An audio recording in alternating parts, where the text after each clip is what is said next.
Exercise translate Hindi into English, Hindi को English में translate करने का। तो देखिए ध्यान से। डॉक्टर जॉनसन इंग्लैंड के एक विद्वान थे। उन्होंने अंग्रेजी का पहला शब्दकोश लिखा। वो बहुत घमंडी थे और किसी को भी अपने जैसा विद्वान नहीं मानते थे। एक बार वे कॉफ़ी हाउस की छत से उतर रहे थे और गोल्ड स्मिथ जो एक कवि थे सीढ़ियों पर चढ़ रहे थे। जॉनसन बहुत मोटे थे, इसलिए गोल्ड स्मिथ ने कहा कृपया रास्ता दीजिए। तो चलिए, डॉक्टर जॉनसन इंग्लैंड के एक विद्वान थे। विद्वान का मतलब होता है स्कॉलर। तो doctor Johnson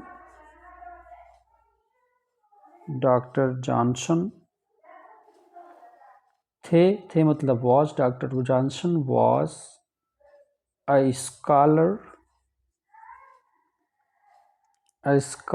of England. Doctor Johnson was a scholar of England. Scholar की जगह आप एक शब्द और यूज कर सकते हैं जिसको बोलते हैं लर्नड। LEARNED।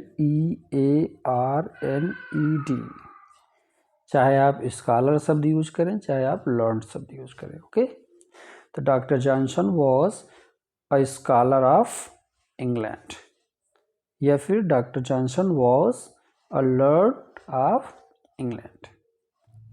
उन्होंने अंग्रेजी का पहला शब्दकोश लिखा।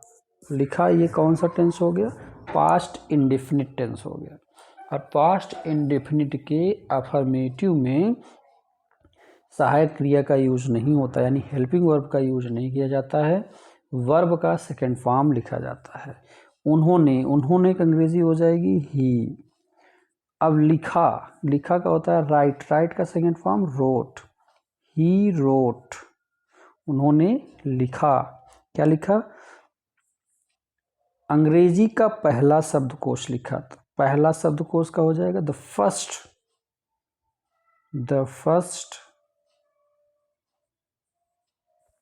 शब्दकोश को डिक्शनरी कहेंगे।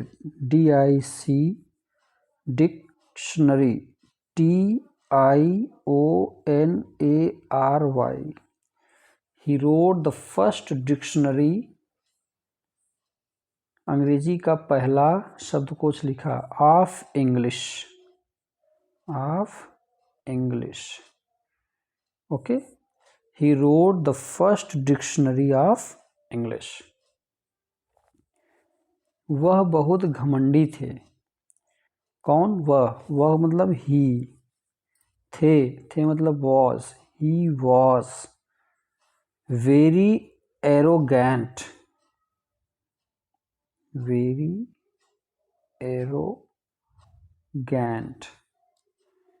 यहाँ पे टी रहेगा, एरोगेंट। और किसी को भी अपने जैसा विद्वान नहीं मानते थे। एरोगेंट का मतलब होता है घमंडी। एंड और को हो जाएगा एंड। किसी को भी अपने जैसा विद्वान नहीं मानते थे। तो यहाँ पे आप ही का प्रयोग कर सकते हैं, इसलिए बार बार हो जाएगा। तो आप एंड लगाकर विदाउट ही से यूज कर सकते हैं। एंड डिड नॉट मतलब नहीं मान। अब मानना का हो जाएगा, यहाँ टेक होगा। ठीक है। Take anybody.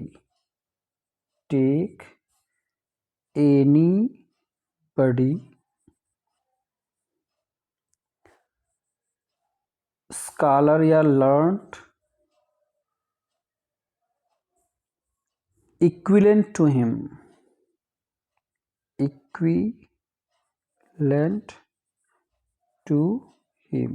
मतलब अपने जैसा।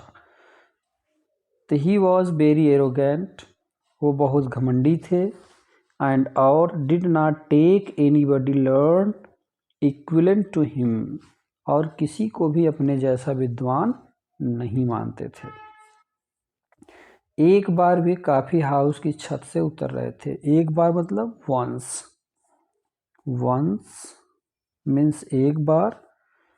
कहाँ से उतर रहे थे? Coffee house. Once a coffee house, once he was descending, यहाँ उतरना होगा, तो once he was descending, descending, descending मतलब होता है नीचे उतरना, और असेंडिंग मतलब ऊपर चढ़ना। वंस ही वॉज डिसेंडिंग, कहाँ से उतर रहे थे? छत से। किसकी छत से? कॉफी हाउस की छत से। तो once descending, once he was descending the stair of the roofs, the stairs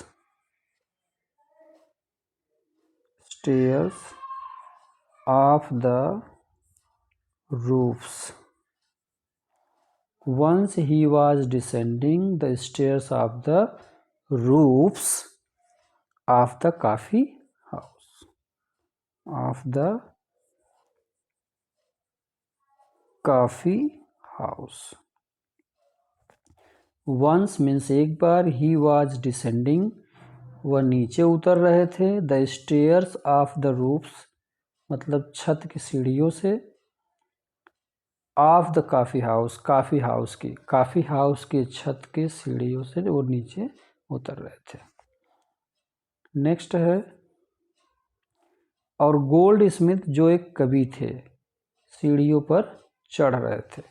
अब चढ़ना का मतलब असेंडिंग, तो इसका और means and, gold Smith,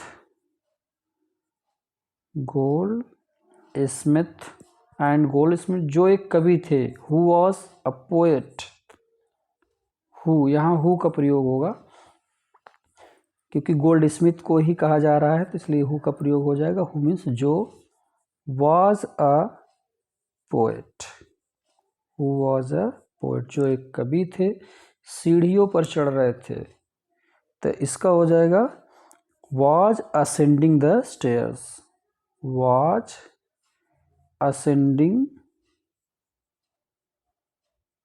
the stairs. यहाँ पर ही का भी यूज कर सकते हैं, he was ascending the stairs, लेकिन अब जब एक ही भी सेंटेंस जुड़ा हुआ जो एक कवि थे सीढ़ियों पर चढ़ रहे थे, तो इसी में हु का प्रयोग करके डायरेक्ट सब्जेक्ट को नहीं लिखा गया है। जो एक कवि थे एंड गोल्ड स्मिथ, और गोल्ड स्मिथ जो who was a poet was ascending the stairs. Johnson बहुत मोटे थे, इसलिए गोल्ड स्मिथ ने कहा कृपया रास्ता दीजिए। जॉनसन बहुत मोटे थे, तो Johnson was very fat, Johnson was very fat, Johnson बहुत मोटे थे, इसलिए, इसलिए मीन्स सो, गोल्ड स्मिथ ने कहा, तो gold Smith set, gold Smith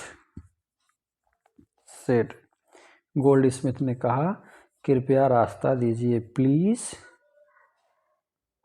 please give way, give way. Okay, okay students, तो वीडियो अच्छी लगे तो वीडियो को लाइक करो, शेयर करो, सब्सक्राइब करो, और यूट्यूब चैनल को सब्सक्राइब करो, बेल आइकन को ज़रूर दबाओ ताकि न्यू वीडियो अपलोड करते ही आपको नोटिफिकेशन मिल जाए। ओके, थैंक यू, मिलते हैं किसी नेक्स्ट वीडियो में।